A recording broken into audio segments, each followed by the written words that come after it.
again here for the last time for now, hopefully soon again, but Michael Glover Smith. Jake, thank you for having me again for the fourth time. Yeah, I'm so honored. Well, yeah, we're here to talk about your most recent film, Relative. We just, kind of covered your experience with Rendezvous in Chicago, which was a shift down, as you said, in terms of budget and scope, and this is more, at least feels at more of a similar budget level to something like Mercury in Retrograde. Yes. So can you just kind of bring us up to speed from finishing Rendezvous to getting this project off the ground? Yeah, I mean, again, as soon as I finished Rendezvous, I started thinking about the kind of thing I wanted to do next. I actually wrote a couple of scripts, one of which was for a horror film, believe it or not. And then I also wrote a script about an actress, and then I wrote a script about a police officer. And I wasn't really sure which one of those I wanted to do. And then one day it came to me. I said I should make a film about a family. And then as soon as I had that idea, I became obsessed with it. You know, I thought, a family reunion, people coming together who live in different parts of the country. I started to get excited by it, and then I started to write it, and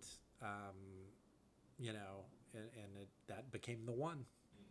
And so is this the case between the other films, your previous films as well, where, say, for after Mercury, it was like specifically Rendezvous was the next script that you wrote, and you were ready to go after Cool Apocalypse, it was Mercury, or were there other films, other scripts in between? Oh, there were other scripts in between, yeah. I think I wrote 3 other features. Wow. Yeah. And with the idea of family, of course, was there, I'm trying to ask, is there any way to put it into words, like what it was that made you excited about this idea rather than the other?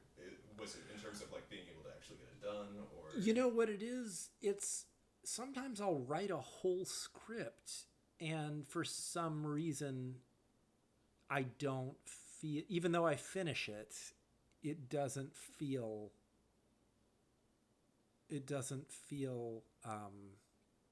there's something that feels off about it.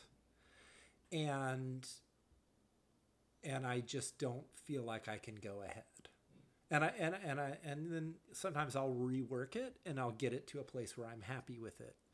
But with Relative, it was like I had a good feeling from the get-go, and that never waned. That good feeling I had. Yeah. Do you feel like you usually have that when you start a script? Like when you get to the point of actually writing out the screenplay, like outlining and all that? I usually have the idea for the whole film. Like I usually wait until I know, where I know what the structure is going to be, before I start writing. And in the case of Relative, again, it's kind of a mirror of Mercury in Retrograde in a lot of ways, because they're both weekend films. So they both have that built-in 3-act structure. I thought, okay, this is, instead of people going away, this is people coming home. And Friday is Act 1. We introduce the characters and their conflicts. And, Saturday is Act 2. That's the climax. That's the big party. That's why everyone's here. And then Sunday, everybody goes back home. And that's the end. Do you find yourself searching for those structures when you start writing, or is that something where you kind of see that framework? I don't search for it. I mean, that's the kind of structure that exists in life, right? It's like a trip somewhere that's like a built-in structure. A weekend get together, that's a built-in structure. There is a logical beginning, middle, and end. So yeah, I don't try to force it, And then, the other thing is, like, whatever drama there is, you don't want that to be resolved at the end. So some people want more resolution when they watch my films. And many people have told me that they think someone's going to die at the end of Relative, and they're always surprised when it doesn't happen. there's just a lot of unanswered questions, and the reason why it ends is because everyone goes home, so we don't really know what's going to happen. Yeah. And what films, if any, did you have in mind when you were getting into writing, started to visualize this? Well, the big one, you know what I should do is I should create an official watch list. Yes, I saw yeah. that Greta Gerwig created a Barbie watch list, so I'm going to do this. Yeah. I'll do it on Letterboxd. The big ones for me were A Christmas Tale by Arnaud Desplechin. Have you seen it? I've seen other films, but not Yeah, it's so good. In fact, a big part of me instantly knew that I could not make this a Christmas movie simply because he did it. He did it as well as it can be done. And then I also thought of Fassbinder's 8 Hours Don't Make a Day, which is a great television mini-series he made in the 70s in Germany, which is about a family. And there's a great party scene in 8 Hours Don't Make a Day. And so that was, I had these twin impulses: make a film about a family reunion, but also make a party scene. Because I thought it would be fun to have, 10 plus characters on screen at the same time. I really never had more than 6 in Mercury. So there is one scene where there are 12 people on screen at the same time. And that was fun to do. Other movies were Late Spring by Ozu. Very specifically, I wanted to make a film about the heartbreak of having an empty nest. And so that, of course, came in handy. Henry Gamble's Birthday Party, again, really good use of a single location for a party sequence with family and friends. And How Green Was My Valley, John Ford. I mean, again, talk about family. Ozu's movie Late Spring is about father-daughter, but How Green Was My Valley is about the parents and the children, and the 4 sons and the daughter, and then the kids are resentful of the parents. And so you have the writing process. When did you start kind of formulating the family relationships? What about each character was kind of catching your attention? Well, I wanted to make a film about conflict between parents and children, and I wanted it to be, different than my own experience, because I'm from the South, and I thought, let's make it about Chicago. And also, my parents, were conservative when I was growing up, like a lot of, parents in Charlotte, North Carolina in the 1980s. So for me, I just thought, let's just flip that around entirely, because if this is Chicago, it would make more sense if the parents were liberal. And now, like, the kids in my film are not, Benji, Rod, Yvonne, and Norma are not like Trumpers. But there's also this sense that they weren't interested in the things that their parents were interested in, which I think is very common. And how much of that is pulling off your own experience? A lot of it. Yeah, a lot of it. Again, not necessarily the specifics, but just like the dynamics in general are very close to me. But some of the specifics are. Some of them are. Like, the thing I always say is, my dad and his brother do call each other Fat Boy. And so I put that in there because, when you take things from life that are that, like, absurd, it gives your film verisimilitude, right? Because you're like, the audience is like, oh, that's so weird that they would both call each other the same nickname. But that's what happens in real life. There must be some history. Yeah, exactly. People. Yeah, right. And you feel, it just makes it feel more real. You feel you feel the past. Yeah, definitely.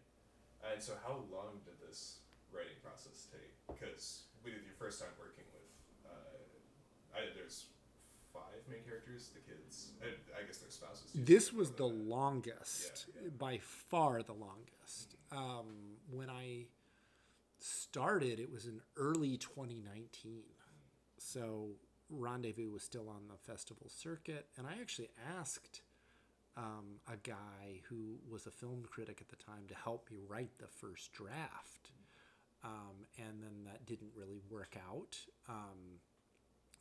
Even though, he was a fine writer, it's just like I realized very early on he was bringing something else to it that I didn't want.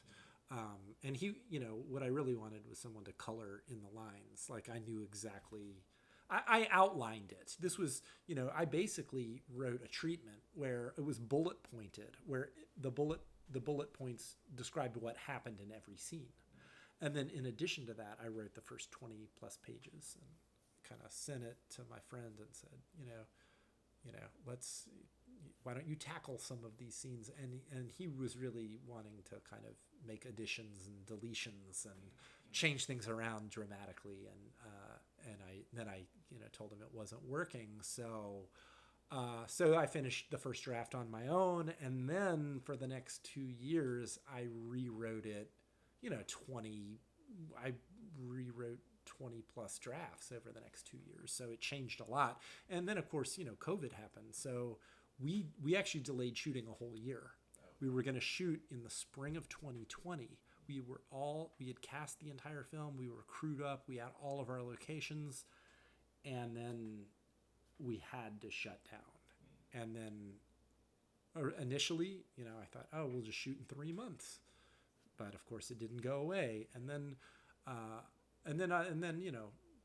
people started working and making indie films, and SAG came up with their protocols about you need to have a health supervisor on set, and everybody has to be masked, and you need to get tested every 3 days. And once that all sort of came in place, then I contacted everybody and I said, let's shoot for next spring. And then that's what we did. But anyway, to make a long story short, that extra year was when I really rewrote the script quite heavily, and the funny thing was it got shorter over time.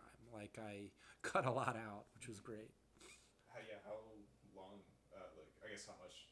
I believe it was 120 pages at one point at its longest. And then the final shooting script was 94. Wow. So yeah, I cut a lot out. Yeah.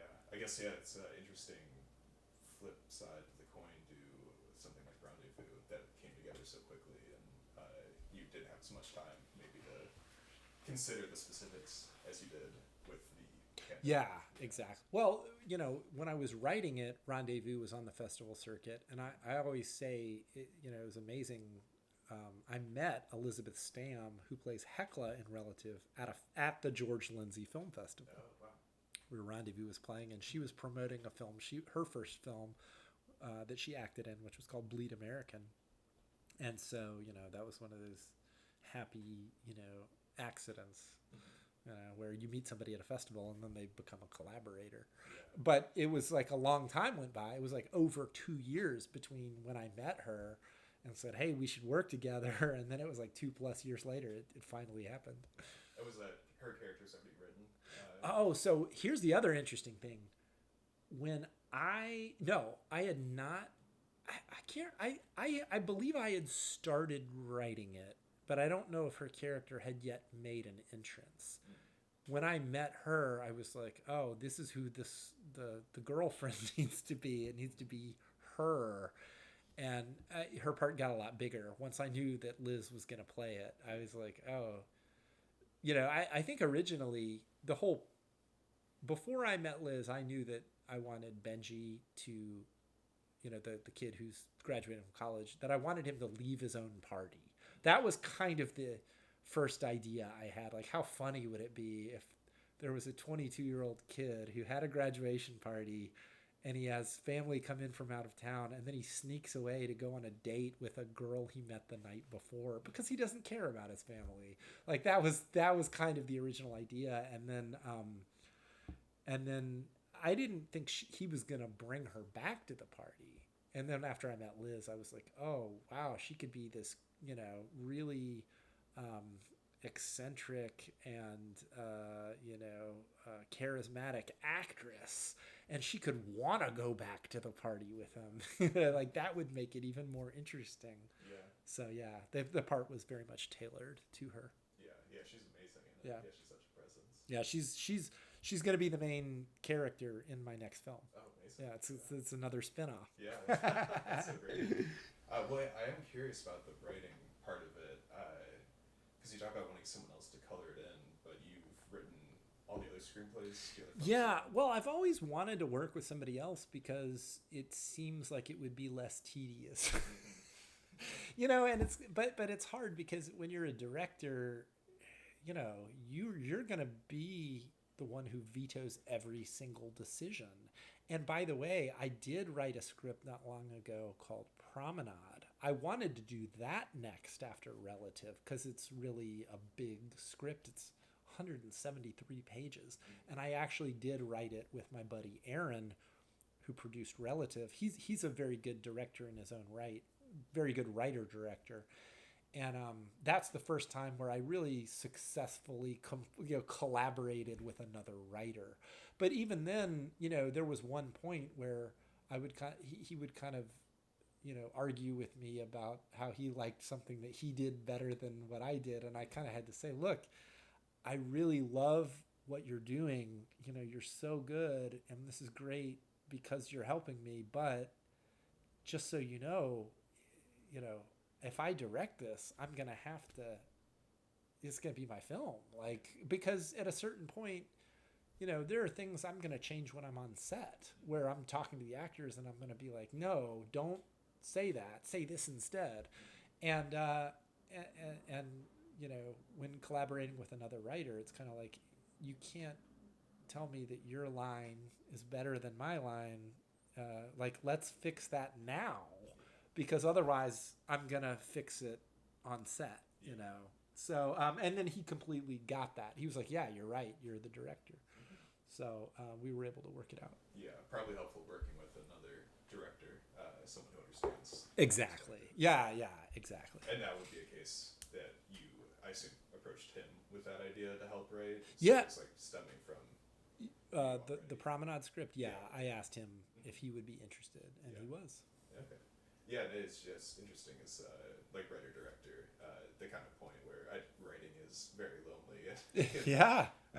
Depending on how long it takes, especially when it's a couple of years, it's can add up. And yeah, exactly. Helps to have some help on that. But and then, yeah, so for the fundraising for this one, it was New City who helped with most of it, correct? Well, they came on board actually in post-production. Oh. Okay. Yeah. So I actually talked to them early on before COVID, and they read the script and they liked it, and you know, they wanted to see a budget. And we had conversations, and then COVID happened, and I don't think they were ready to commit, understandably. And but I got some other investors on board, and once we had enough to get through shooting, I said, we're going to do this because we had so much momentum. I was really happy with the synergy between the cast and the crew. Like, we had, you know, even though back when we made Mercury, you know, when we were done with that, I said, I'm never going to go into post without having all the funds I need, you know, because the process dragged on for so long. But with Relative, it was like I had Wendy Robie and Frances Guinan had agreed to play the parents, and they were excited, and we were coming out of COVID, and most people hadn't worked in a year.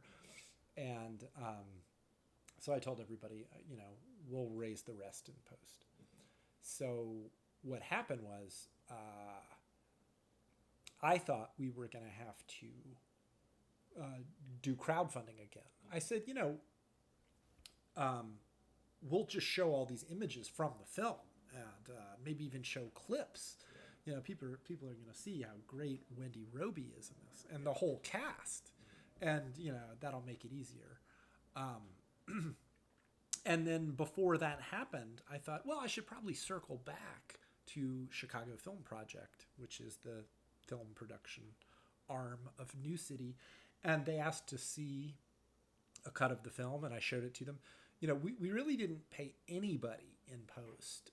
But my editor, Eric, I think he cut the whole thing on deferred pay. Like he did the whole rough cut, and then I showed that to New City, and it was pretty much, you know, as simple as them watching it, and you know, they were like, let's do business. Like, we like this, you know, put our logo at the top of the film, and you know, we'll invest the rest. Yeah.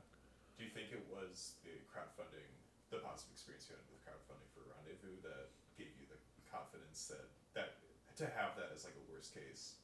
Yeah, without a doubt. You felt confident. I felt confident. Yeah.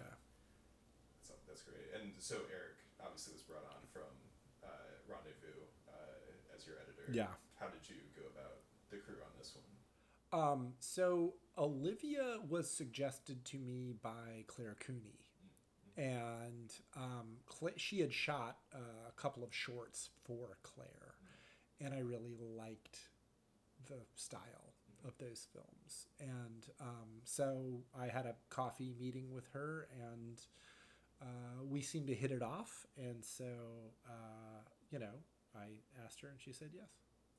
Yeah, just like going on a date. Yeah. Making sure you can have a conversation. Yeah, exactly. And how big was the rest of the crew? I imagine. The rest of the crew, you know, so Olivia, she was young. She was 25. Wow. You know, just a young female genius. Yeah.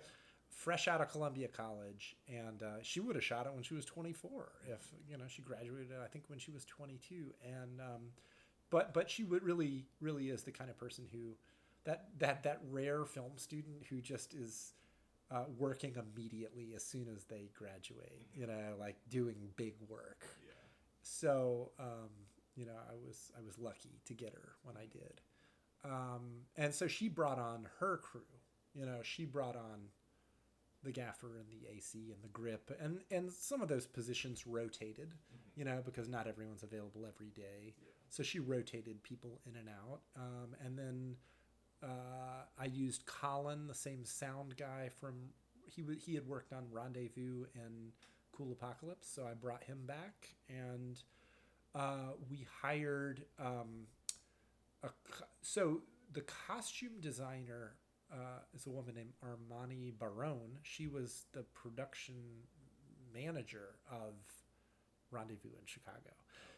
But production design is what she really wants to do, and she can do anything. She's an artist, and so I kind of asked her if she wanted to work on it. She said yes, and her costume ideas were phenomenal. It's really the best costumed film I've made, even though a lot of the costumes came from the actors', you know, existing wardrobes.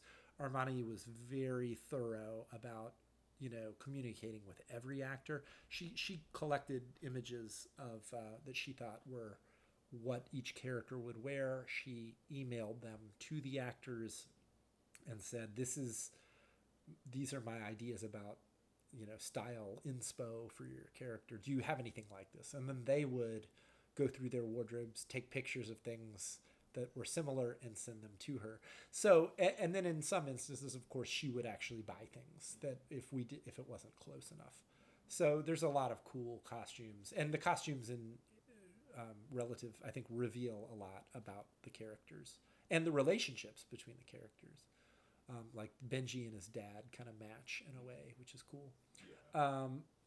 And then, so I loved working with Armani on costumes. And then Steph McDonald did the production design. She had also worked on the camera crew of Rendezvous. Okay. But she kind of really likes, she had become a production designer. Again, she can kind of do anything. So I think she told me that she wanted to do production design. So she was the first person I thought of. Yeah. So and that was pretty much the whole crew, I guess. Yeah. Was that a similar size to Mercury in terms of? Yeah, it was about the same. Yeah. You know, it's like fairly bare bones, but also, you know, you had everything you needed. Yeah. At some point, it would just be people.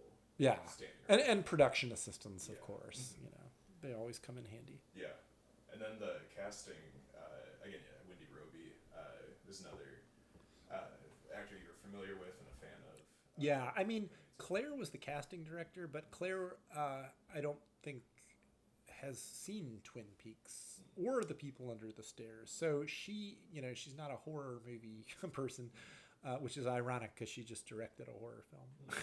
But I don't think Claire was really familiar with Wendy. So, but I was gung ho because I didn't realize Wendy lived in Chicago until an actor mentioned it. And as soon as I found that out, she was the one to play the mom. I wanted an actress in that age range who was phenomenal, and Wendy is certainly phenomenal. Yeah. So it was kind of some of the people that, and Wendy and Fran, the parents, did not audition.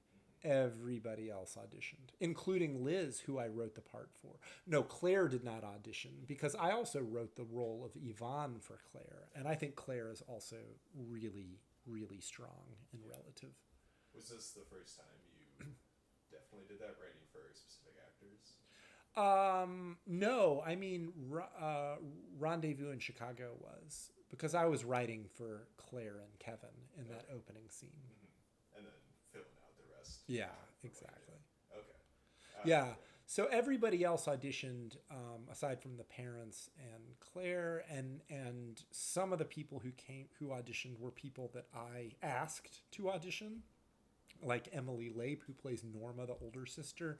She's a friend of mine, and I'm a fan of hers as an actress and also as a filmmaker. She made Mercy's Girl, and I really wanted to work with her. She actually had told me she had retired from acting. She was like, I'm not doing it again. I hate it. I hate auditioning. And I said, well, maybe you'll come out of retirement for me because I want to, work with you. And so she read the script, and she, very graciously agreed to read for the part of Norma. And then, Liz, I asked to audition, and she did, and she was, of course, perfect. And then everybody else, I think, came through Claire. Okay. Yeah. And how involved are you with the audition side for the characters that you're not maybe sure of, like with Claire? Is it at the point now that it's been a few movies with Claire that she has a good idea of what you're looking for? Yeah, I mean, she also she did casting, before I think I met her. She was I think she did that in the theater world, and also as somebody who acted in Chicago for years and was part of the Steppenwolf School and all that, it's like she kind of knows everybody.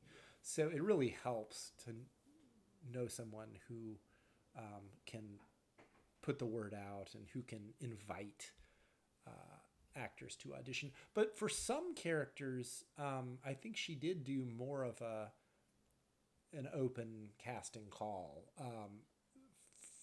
Although the first round it was all self-tapes, but for some of the characters, like for Lucia, the actress who was going to play her wife, I think she, kind of placed an ad and fielded, tapes.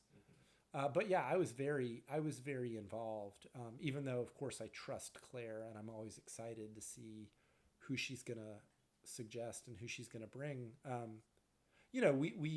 I communicate a lot with her. Like what I like to do is watch the tapes and then kind of rank all of the actors from best to worst. I'll kind of, or what I'll really do is put them in groups. It's like the yes pile, the no pile, and the maybe pile. And then I do that alone, and then she and I will meet and we'll compare notes. And what's funny? It's like we have very similar taste. Yeah. Like Melissa Dupre, who played her wife, she was like top of the list for both of us. Wow. Yeah. And you think that's part of having such a long collaboration history at this point, or just a nice melding of artistic? Yeah, it's both. Yeah. I think. Yeah. Yeah. Awesome. And then, so how long was production for this film? The actual shooting? Yes. Was we shot for 10 days. Wow. It was 11 days if you count, again, another half-day situation, the footage that's on the television, which is like a commercial for phone sex. or actually, no, it's not a commercial for phone sex. It's a cam girl website, and although it looks like more like a phone sex commercial, like that was my friend Haley who played the inappropriate babysitter in Rendezvous. We shot that first. That was and once we had that footage in the can, then the rest of the film was done in like a 10-day block. Wow. And then I guess, shot listing. Again, for this one, did you come in with a certain visual, like kind of thematic idea you wanted to capture that was similar or different to your previous films? Like visually, how did you approach this film? Well, I wasn't really thinking about how it would be similar or different. I mean, every project tells you how to shoot it, and it's the script that tells you how to shoot it, and it's the actors who tell you how to shoot them. And then, of course, when you work with a different DP, the conversations always have a different, different character to them. So Olivia, like all of my DPs, had a lot of good ideas, and she was very, her ideas were so good that I ended up trusting her more than I had ever trusted any DP up until that point. Because I have, as brilliant as Jason Chu and Alex Halstead are, who I had worked with before, I did, tell them no. And I do think there were times where I would ask them to do something and they didn't fully understand why. And that's not a criticism at all. It's not. But, that's common, They worked hard and they cared about what they were doing. But with Olivia, it was more effortless. It was like, look, here's what I want to do. And she just seemed to instinctively grasp the idea. And then when she would come to me with ideas, they were more what I wanted to do than what I had come up with. Does that make sense? Like, for instance, the other day we were talking about that 360-degree pan. That was her idea. I originally wanted to do something that was like half of that. I said, let's pan over to the window and stop and then have the characters come back. And she said, no, let's go all the way around. And that's the way it should be done. Yeah. Because that was also used as the transition, right? Because they leave. They're showing time pass. Yeah. So what I wanted to do, actually, I wanted to do more than just stop on the window. I wanted to show the light change outside of the window. And I didn't know how that was going to happen. Yeah. Like, Olivia, you can make... put a light out there and close the barn doors or something. And she was like... because I thought that would convey the idea that the sun had moved across the sky for a few hours. Yeah. But I think her idea accomplishes the same thing, but in a more poetic way, right? It's like, no, you just keep spinning, and then when you come back, you stop where you started, and that's the exact moment where everyone comes back in. Yeah. And that's the same idea, but better. You know what I mean? Yeah, that's such a great shot and such a great way to, instead of just like cutting away, do a clock or something. Yeah. To, like, show this faster time visually. Exactly. And were there films you looked at together or gave to Olivia's reference points? I know that I did show her a couple scenes, but this was back in 2019, and this woman has the worst memory of anyone I've ever known, because I remember there was a time when we were shooting something and I referenced A Christmas Tale, and I was like, remember when I showed you that? She had no clue what I was talking about. By the way, she can also never remember anyone's name. She was calling all of the characters by the wrong names on set. That's something else I remember very vividly. So I did show her a few things. I know I showed her A Christmas Tale. I probably also showed her some Bresson. That's very common for me to bust out A Man Escaped. But in the end, it doesn't really matter.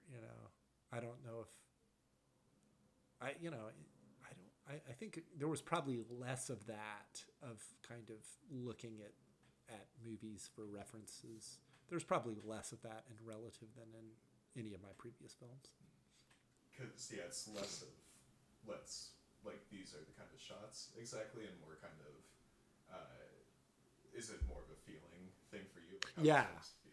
Yeah, and I mean, even when you're referencing something, it's never about making an homage. It's always about like you're doing it because it works. It gives you the feeling that you want. Yeah.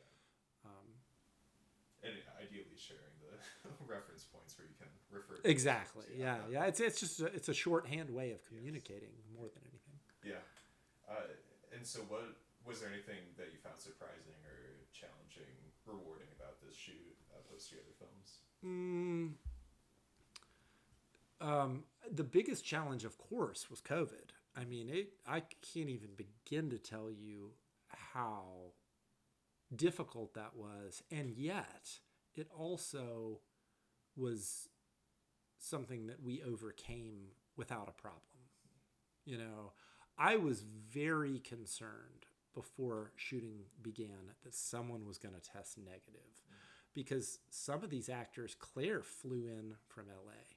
Our DP, Olivia, flew in from LA. Melissa Dupre, who plays Lucia, flew in from LA. And their flights were booked, and we paid for their flights, by the way, but their flights were scheduled around a 10-day shoot with 1 day off. So had anyone tested negative, it would have shut the whole production down, possibly for good. I mean, I don't know. I probably would have found a way to finish it, even if it was just me shooting on a cell phone, because I have, I have the drive to get it done by any means necessary. But it really would have been a disaster. In a way that it wouldn't be for a bigger, budget film. And that's kind of the irony of, having to follow all the protocols is like, those are designed for big films and TV shows. They're not designed for micro budget films. Yeah. But fortunately it all worked out. And, I think everyone was very vigilant about not going out, before shooting began or during the shoot. Everybody was masked up, and fortunately, we were able to get it done in the time that we needed. Yeah. And did you find that affecting any of the day-to-day things? Yeah, I mean, it slowed everything down because, literally everybody had to be masked, unless it was an actor being in front of a camera. And so the actors had to wear face shields because they had makeup on and they couldn't wear a mask.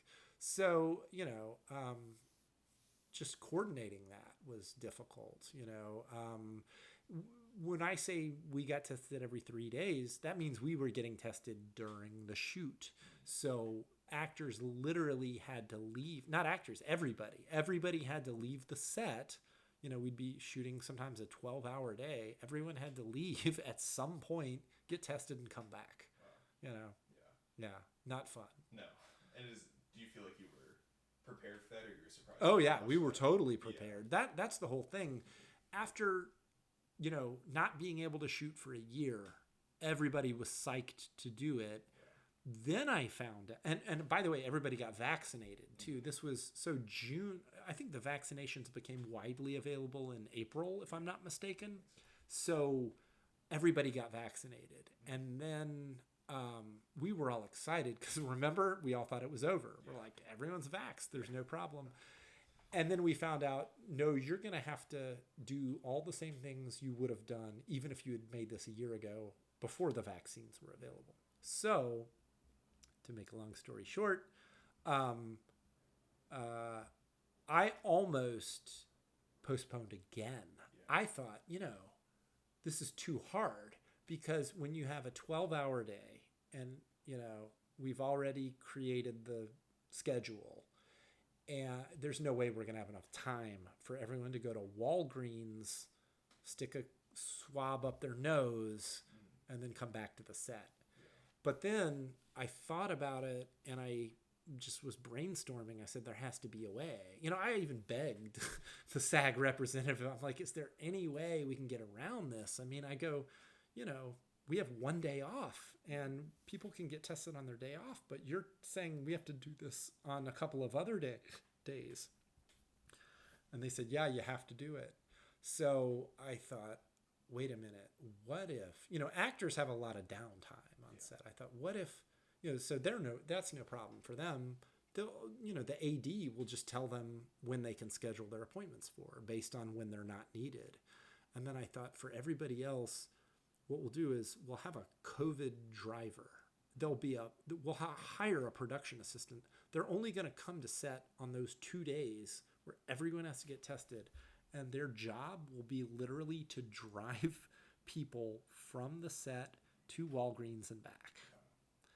And that's what happened, and it worked. Yeah. And so it was like the only people who didn't get tested during the shoot were the people who were needed during the entire, when I say during the shoot, the only people, everybody got tested on those days, but there were some people who had to get tested on their lunch break, and that was me, the sound guy, the cinematographer gal, and the AD, because we're always busy the whole time. So for those 2 days, the COVID driver drove us during lunch. Everybody else was able to do it during the actual shoot. Yeah, throughout the day. Yeah, throughout the day. Yeah, it's interesting because I think it is such a big part of filmmaking is the problem solving. Yeah. Especially on low budget films. That's what it is. Yeah. It's like figuring things out. Yeah, and it's a big problem. Do you know, are those protections like still in place? No, they're gone. Yeah, once production is back,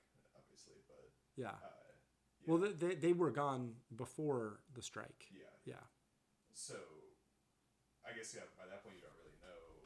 Were you were considering pushing back another year? Yeah, I was considering pushing back another year, but what it really was talking to Wendy, and she told me how excited she was about doing it in June. And I thought, if she is excited about doing it, let's do it now. It's now or never. I thought, if we wait, everybody wants to come back, and if we wait another year, people are going to be a year older, and it might be a different film. Yeah. If we do it now, it can still be the same film that I wanted it to be 2 years ago. Yeah. And do you risk losing funding at that point if you're pushing back another year, or is that? Well, no, the money was in the bank. Okay. The money was in the bank from when we had tried to shoot in 2021. It just sat there. Okay. It just sat there. Okay. Oh yeah, that's good. Not something that can be pulled away, pull the rug out from under you. Yeah. But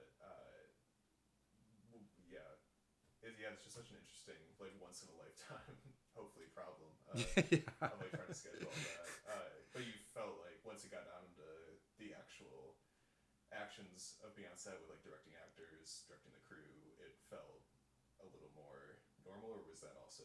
Honestly, Jake, it made the film better, in my opinion, because I think, again, we bonded because of it. You're in a bubble. It's literally nobody is allowed to visit the set unless they've been tested twice before coming to set. That was the other crazy thing. I think it's maybe kind of boring to talk about this, but it was insane.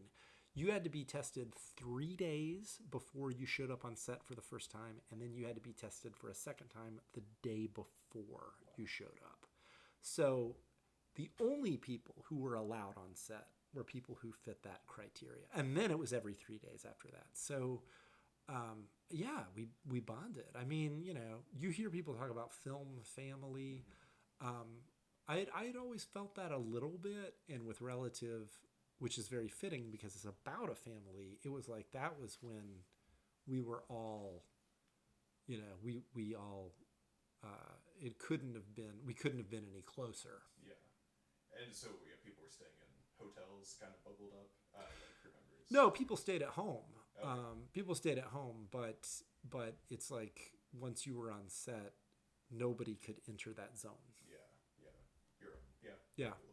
Including my editor, Eric, because he, once again, he would show up every day to pick up the footage, but he'd have to be across the street smoking a cigarette. Yeah. And someone would have to walk the drive over to him. Yeah. Was this the case again where he was editing during production? Yeah, and he cut it even quicker. Really? than he did. This time he had an assembly. He had a full assembly, like, days later. It was like a week later, full assembly. Were you again like taking looks at what he had cut in between, or did you not have time for that on this? Oh yeah. No, this really funny thing happened where there's a dance sequence where all the characters are dancing at the party, and we shot that on the first day, and so it was a big first day, and then on the second day we went out for drinks afterwards because H.B. Ward, who plays Uncle Joe, he only shot the first 2 days and then he was done. We did the party first. And so we went out and had a drink at a bar in Rogers Park close to the set. And Eric had sent me the dancing sequence, which he had cut to the song. And I showed it to everybody. And they say you're not supposed to do that. They say, especially the actors, they say never show the actors their performance because it makes them self-conscious, and then it might change what they do, and they might try and direct themselves. But I mean, I didn't care. I was excited, and it looked great. It sounded great, and I knew it would boost the morale. Yeah, actually, being able to see that project, Yeah, because you can get lost in the weeds. Yeah, on set for sure. Exactly. And is that something you found you've been able to learn from, or is it more for you that encouragement of like receiving those edits throughout the shoot of being like, oh, maybe I can do this differently the next day? It's never caused me to change my mind about what I'm doing, and I think Eric is cognizant of that. I mean, he's not going to show me anything that might be problematic. It's like, here's a fun moment. It's more like that. Or here's a still that might amuse you. It's more like that. Okay, I see. Yeah. Instead of kind of game film. Almost of like as you go can definitely be probably a bit overwhelming. Yeah. I'm curious. Do you find yourself watching films while you're in production on one? Like, no, I'm always too tired. Every time it's like, I get up early in the morning to go to set, and I come home and I'm just done. Even talking about having a drink after the second night, that was very unusual. It was basically a wrap party for HB.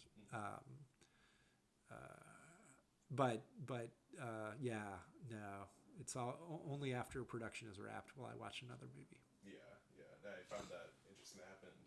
The film that we did, there was like one night we ended early and we all went to the music box to go see something, and I just could not stop being like, I wonder what they like. How did they set up this shot? Like, members were there, like, couldn't turn off that side of the brain of just you couldn't enjoy it, right? It's like I could not get into it. But I mean, we were not doing 12-hour days, so I can only imagine that takes a lot out of you. Yeah, exactly. And so, finishing up the assembly fairly quickly after this film, how long did the rest of the post-production, how many cuts did you do back and forth with Eric? How long did that last? But by the time we got to the final cut, some time went by because even though it was very close, his first rough cut was, I believe, let me think about this if I can get it right. It's 100, was it 100 it's like 102 minutes maybe. And then the final, 104 minutes maybe. And then the final film was 94 minutes without credits, 97 with credits. So we cut probably 18 minutes out of the film, out of the rough cut, but it was a tight rough cut. It was like a lot of what we cut was the beginnings and endings of scenes. There's a lot of scenes of people driving up to a house and people walking from a car to a door and people walking through a door and hugging someone. And so, it's like, how much of this do we need and how much do we... And of course, some people say you don't need any of it. They want you to kind of cut to the juicy stuff. But in a film that's about a family reunion, I don't know, like, you need that first shot of the daughter pulling the car up to the house. Like, you need to see that in full, because there is an emotion there, even though you don't see her face closely. It's done in a long shot. You need to feel it. You need to sit with it. And so, yeah, I mean, that's kind of the whole thing about, when you ask for feedback, you have to learn. This is another thing I think that a director has to learn over time, is who do you listen to? Who do you say yes to? Who do you say no to? If you said yes to everybody, your movie would be cut to nothing, because everyone has an opinion about what you don't need. And I generally believe that if you get the same note from multiple people, and that they're saying that independently of one another, they're generally right. So yeah, the cutting went on, I would say, for a couple months in the summertime, and there were a couple of problematic sequences. Like there was, we actually had a dream scene that stayed in it for months. It was a nightmare sequence, and my producer Aaron and I loved it, and everybody else had a problem with it because it was black and white, and it was kind of done in an experimental style, and therefore, again, a stylistic rupture from the rest of the film.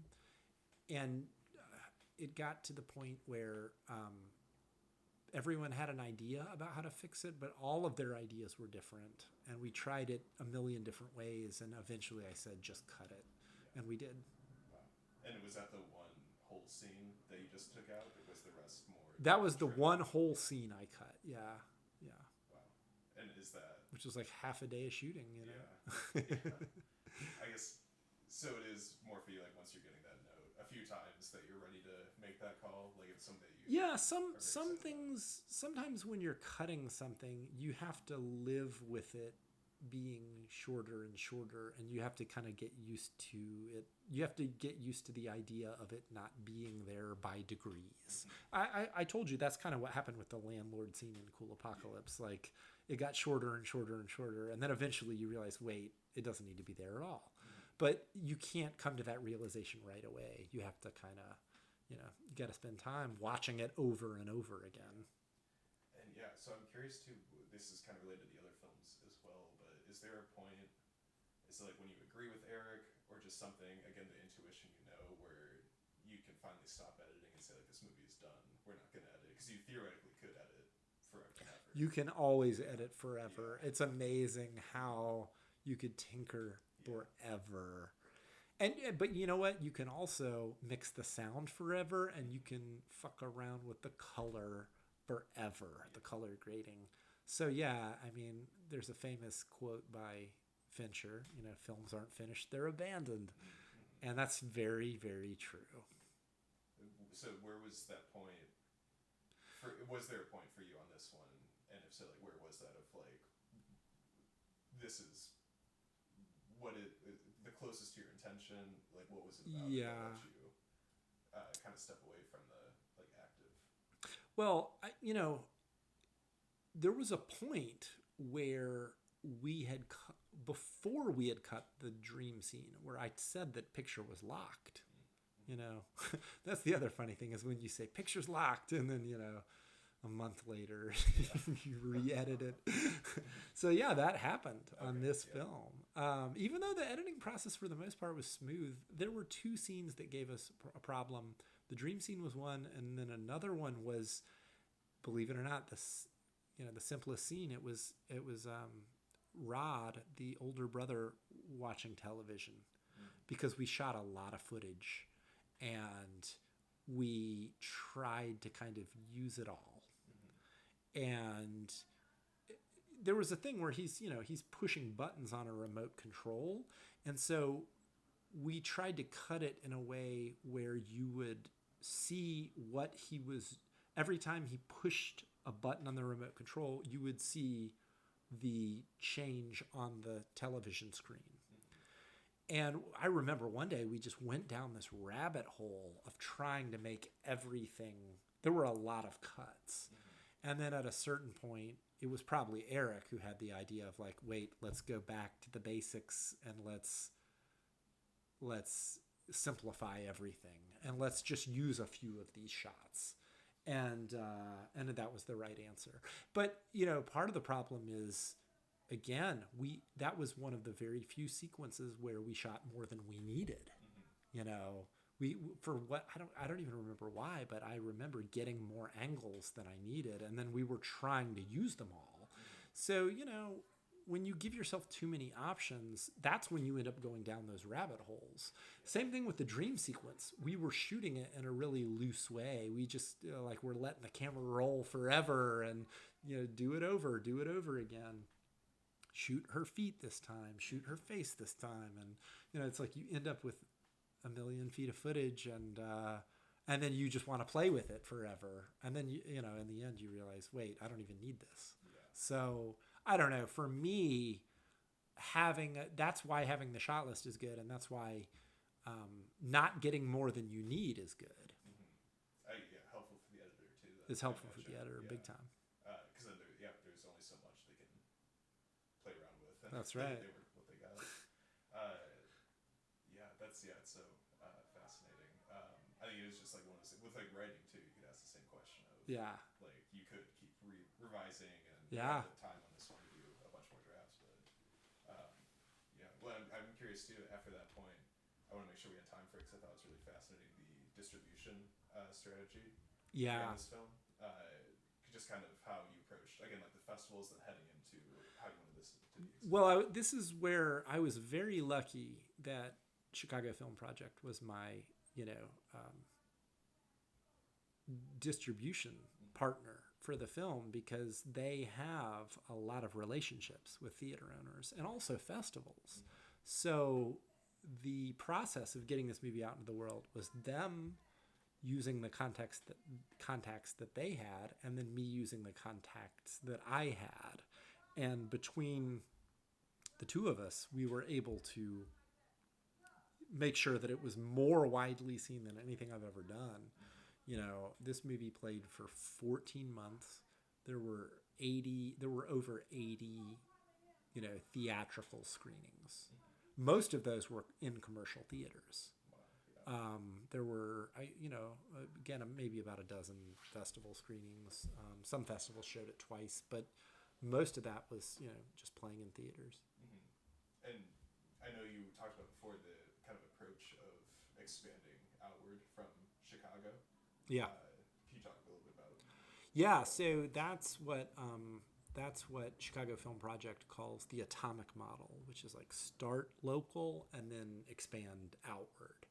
And we started off that way, and then I think we kind of deviated from the model. So it was like our first real theatrical screenings. We had one at we actually had 4 at the Siskel, and then we had one at the Music Box, and we called that the joint local premiere. I think the Music Box screened on a Thursday night, and then again the next night at the Siskel on a Friday. And that was great because the whole cast was there for both shows. Yeah. And there were like VIP tickets where you could go to a party afterwards with the cast and have a drink. So it really made it an occasion. And then after that Friday night screening, there were 3 more screenings at the Siskel. So that was really, really great. And by the way, we had played several festivals prior to that. I'm not including that in this discussion. And then afterwards, we expanded by playing theaters in the suburbs. We played a lot of theaters in the suburbs. In fact, most of our Chicago area screenings were in the burbs, not in the city. Like Naperville, I think we played for 3 weeks in Naperville. Like the Hollywood Palm Cinema gave us a 2-week run, and then they extended it for a 3rd week. So that was crazy, And then we played the Hollywood Boulevard Cinema, which is in some suburb I can't remember the name of. I believe it begins with a W. And then, that was great because I think a lot of the people who came to those screenings had heard about it playing in the city because we got a lot of press. We had been reviewed by Richard Roper in the Sun-Times. He gave us a very nice review, and there had been a lot of other reviews.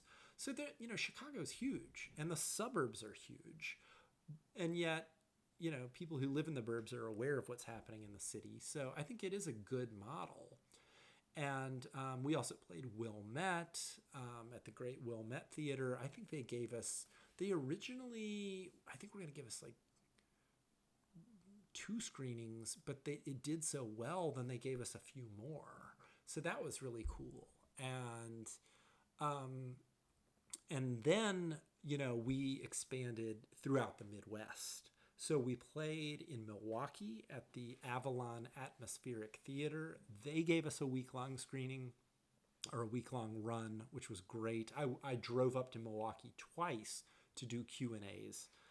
And then we screened in Indianapolis, Studio Movie Grill. So that was kind of the beginning of this atomic release model. But then at a certain point, we just started playing, wherever we could get booked. So it didn't happen we didn't roll out in waves across the country, but we ended up more like hopscotching around because that was just the easiest way to do it. Yeah. It's like you're emailing all these theaters and all these places, and some people get back to you and some people don't, and then you get these really good opportunities where it's like the American Cinematheque in LA programmed us in October of 21, and that was one of the greatest weekends of my life, was flying out there for 2 shows.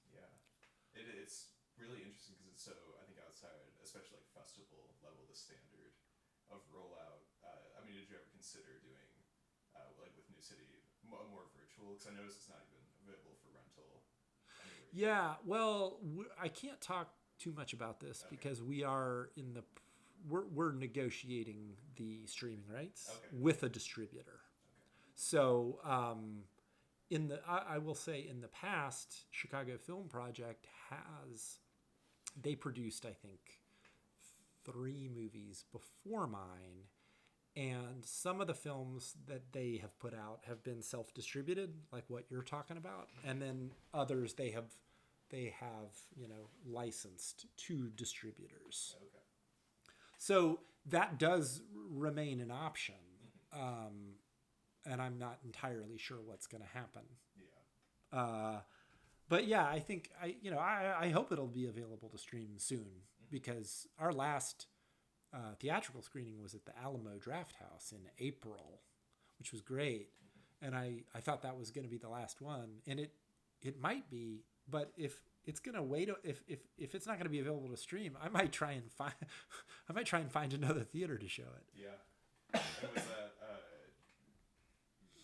again, simply the writing, editing part? Were you deciding this is a good place to stop? There are other opportunities, but this is like where we want to end in Chicago or anything like that? Or to be honest with you, I was getting tired of promoting it, because when I say it played 80 plus times, I was there for more than half of those shows. I went to 40 plus screenings. It played in 17 states plus Ontario, Canada, and I went to most of those places. I flew there, and there were some places it wasn't, really feasible for me to go. And also I have a job, I have multiple jobs. So but I know that as the director, if a theater wants me to do a Q&A, they're going to sell more tickets if I'm there. Not because, anybody knows who I am, but because a director Q&A is a selling point for a lot of theaters. Everybody likes a good Q&A, regardless of who it is. So I flew around to a lot of places, and we're talking earlier this year. I went to Minneapolis, Parkway Theater, amazing experience. I went to Santa Fe, New Mexico, the Jean Cocteau Cinema. I went to Fort Collins, Colorado, and you know, that's exhausting when you're flying somewhere for the weekend and, you know, you're paying your own way. It becomes a question of like, okay, do I know anyone in this town? Can anyone let me crash on their couch? So it's a lot of fun, but it's also work. You know, it's work. It's not all play. So, but it was an amazing experience because I had never done something that had played so widely and for so long. You know, we grossed, I believe, over $26,000 theatrically, you know, during those screenings. And of course, I want that to last as long as it possibly can. You know, I think we could have continued to play theatrically, but just at a certain point, I said, look, we shot this in summer of 21. It's now summer of 23, and I need to make another movie. Like, I need to move on. I need to put this one to bed. And I'll feel like it's really been put to bed when it's available to stream. Yeah, absolutely. Well, yeah, hopefully that's soon. Yeah. Yeah, I'd love to see that again. Absolutely. Shortly, but... Well, you know, I can send you a link if you really want to. Yeah. Well, yeah. Just again, thank you so much, Michael. It's been so great to talk about your films. This was great. You know, I've done a lot of interviews, and some of them are not fun, but this was a pleasure, which is why I did it with you 4 times. And you know, best of luck with your future interviews. You have a good format here, and I'm really, you know, interested to follow along and see where you go. Yeah, thank you so much. All right, take care.